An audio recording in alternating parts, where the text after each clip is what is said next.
Do not buy the Tecno Spark 20 Pro Plus or you might regret it. Considering that this phone costs about $250, won't it be a shame if you spend that kind of money?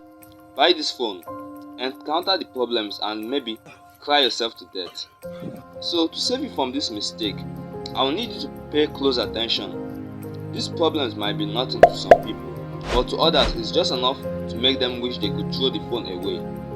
So what are the problems actually? And are those problems huge enough to make this phone a scam? Firstly is the camera experience. Tecno really brought the hype. A 108MP camera capable of shooting 2K video with electronic image stabilization. That lie is strong enough to bring an entire SWAT team to your house. Listen closely.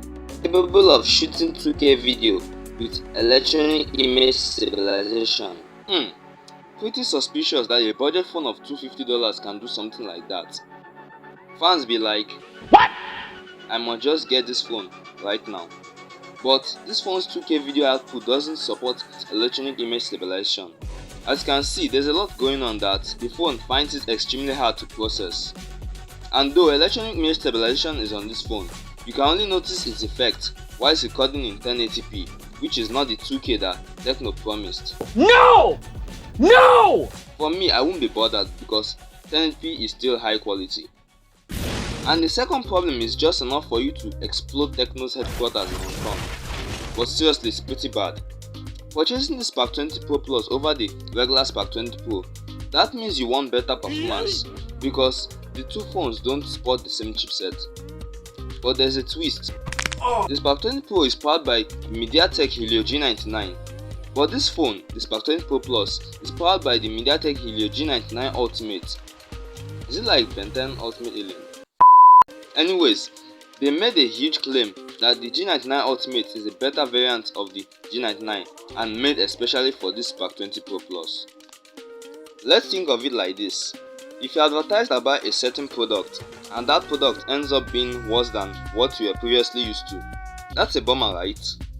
And that's what the crap Helio G99 Ultimate is, as the media puts it. In Antutu, Geekbench and 3D Mark, there's no area where the G99 Ultimate ranks higher than the regular G99. And that's because of the fact that, as this is an overclocked variant of the G99, even if it outperforms it, it can't keep that consistency, which makes it flops in actual sustaining performance, which its stress test explains.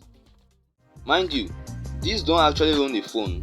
For $250, this is still one of the best budget phones money can buy, which is if you are willing to forgive these little problems. And if you want to forgive them and go for this phone, here's my full review on the screen now, which explains everything about the phone, of which the most interesting bit is the Gorilla Glass 5 flagship grade protection. Click the link here and I will see you there.